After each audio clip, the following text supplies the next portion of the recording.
It told me my product was a hit. Every simulated user loved it. Then, with one setting change, it proved that was a lie. This is MatrAIx. It says it can test your app on 8.3 billion people. Planetary-scale digital humans. Sounds like peak AI hype.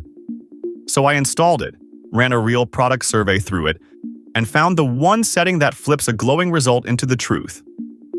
So which one was lying? Let's find out. The real nightmare in shipping isn't a bad product.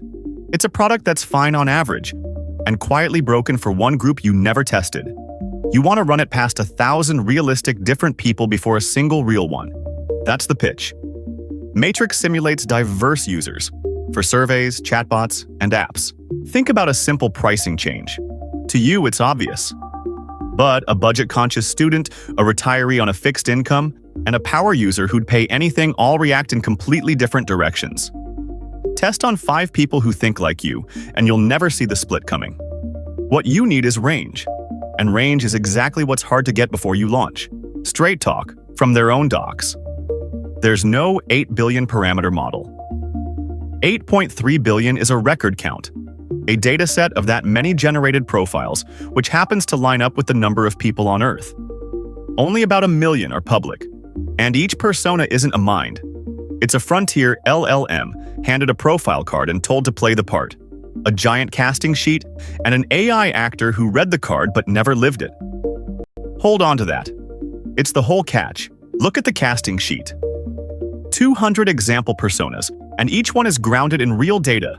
Wikipedia biographies, Amazon reviews, the General Social Survey, real human surveys. A retired teacher in Eastern Europe, a public sector worker in North America. Different ages, incomes, and life stages described across 1,290 separate traits. The idea is seductive. A whole population sitting on your laptop. It's MIT. So you just run it. Clone, install, done. The smoke test passes for $0, no API key. But a tool that rubber stamps a toy task proves nothing. So I gave it a real one. The product. Focus Loop, a family calendar app with a paid tier. I picked 12 different simulated people, different ages, regions, incomes, and ran the survey on a local model, Gemma 4, for free. The result? A slam dunk. 9 of 12 rated it a perfect 5. All 12 said they'd try the beta. They even gave the exact same answer on pricing. If I stopped here, I'd ship it tomorrow and feel great. Here's why that would have been a mistake.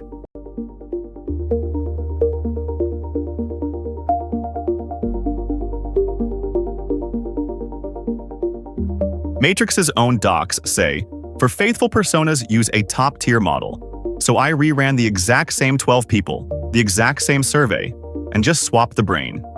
Claude Opus 5, Kimi K3, GPT 5.6. Watch what happens. The perfect fives? Gone. Not one. On any frontier model. The unanimous I'd try the beta? On Opus 5 and GPT 5.6? Half of them now say no. A whole segment flips to not interested. 3 different frontier models from 3 different labs independently land on the same verdict. This product is divisive. The cheap local model gave me a confident green light that not one stronger model would reproduce.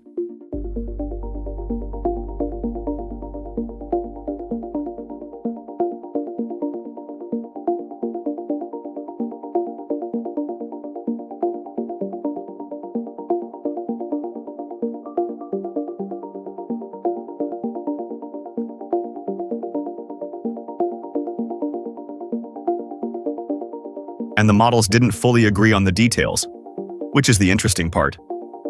Opus 5 was the harshest, 6 of 12 rated it a 2. Kimi K3 was the most generous, and still, not one perfect score. GPT 5.6 was the most polarized, 4 genuine fans, and 6 who would walk away. 3 labs, 3 personalities, 1 shared verdict. This is not the slam dunk the free model sold me.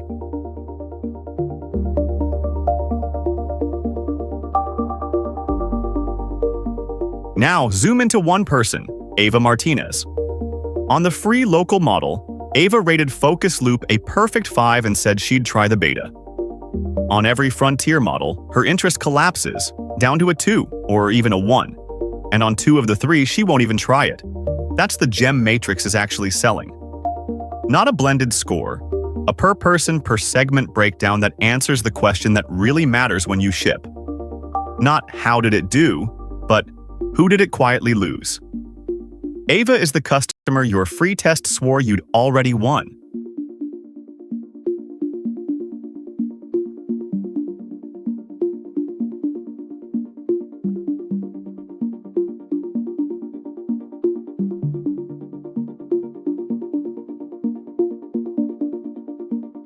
And it isn't just Ava.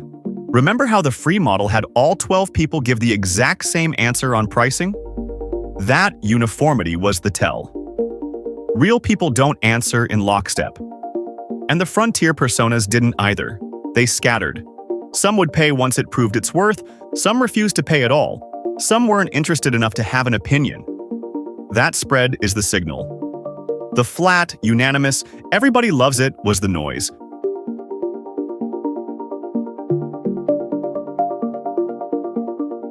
Why the gap?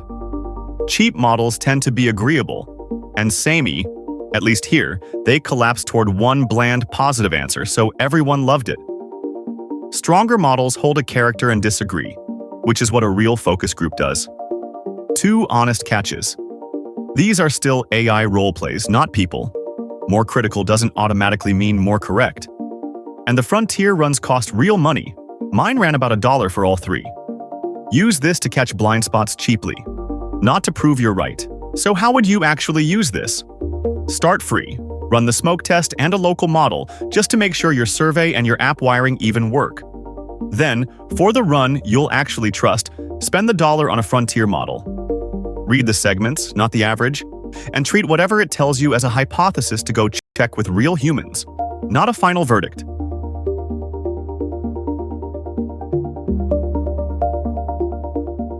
So, is MatrAIx worth your time?